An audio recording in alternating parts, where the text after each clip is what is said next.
চাকরির প্রলোভন দেখিয়ে, চাকরিতে প্রলুব্ধ করে এই মেয়েদেরকে সংগ্রহ করে তাদের দিয়ে অনলাইন ক্যাম্প সার্ভিস করানো হচ্ছে এবং রিয়েল সার্ভিস করানো হচ্ছে।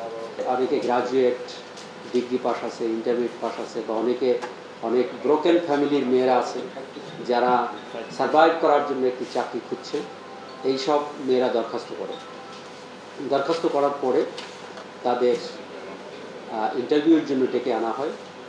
ডেকে এনে তাদের বিভিন্ন রকমের প্রশ্ন এবং বিভিন্ন স্যালারি নিয়ে আলাপ আলোচনা হয় এবং কিছু কাজের কথা বলে যে অনলাইনে এই ধরনের কাজ করতে হবে। যেমন অনেক সময় বলা হয় তাদের যে আন্ডার গার্মেন্টসের অ্যাড দিতে হবে। তো এইগুলি যখন বলা হয়, অনেকে যারা নিতান্ত গরিব তারা কিন্তু এই বিপদে পা দিয়ে ফেলে, তারা বিশ্বাস করে। আবার যারা কম্পারেটিভলি কিছুটা সামাজিকভাবে সচ্ছল বা উন্নত, তারা কিন্তু এই ট্রাপে পা দেয় না। কিন্তু যারা পা দেয় তাদেরকে নিয়ে একটা গ্রুপ করে, সেটা হলো টেলিগ্রাফ গ্রুপ।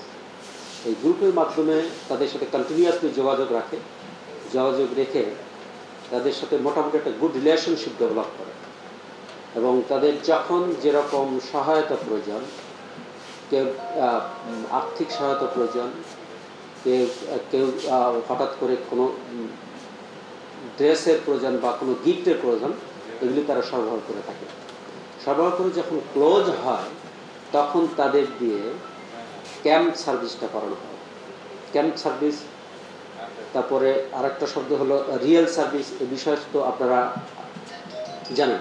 আচ্ছা, এখন এখানে এদের যে মোডাস অপারেন্ডি, তাদের যে অপরাধের প্রবণতা, সেটা হচ্ছে যে তারা চাকরির প্রলোভন দেখিয়ে, চাকরিতে প্রলুব্ধ করে এই মেয়েদেরকে সংগ্রহ করে তাদের দিয়ে অনলাইন ক্যাম্প সার্ভিস করানো হচ্ছে এবং রিয়েল সার্ভিস করানো হচ্ছে।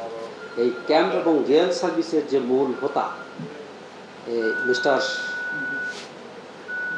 মেহেদি হাসান, এই মেহেদি হাসানকে আমরা গ্রেপ্তার করতে সক্ষম হয়েছি এবং এই মেহেদি হাসান ও তার চাচাতো ভাই সুজন, এই দুইজনের পরিচয় যদি আপনারা শুনেন অবাক হবেন। দুইজন মেডিকেল স্টুডেন্ট,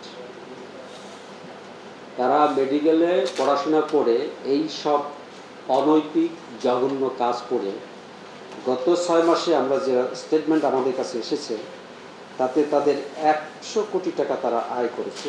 এই 100 কোটি টাকার মধ্যে তারা অনেকে নিজ এলাকা হলো সাতক্ষীরা, যশোর, খুলনা এবং ঢাকায় বিভিন্ন জায়গায় সম্পদ করেছে, জমি কিনেছে, অ্যাকাউন্টে আছে প্রচুর টাকা।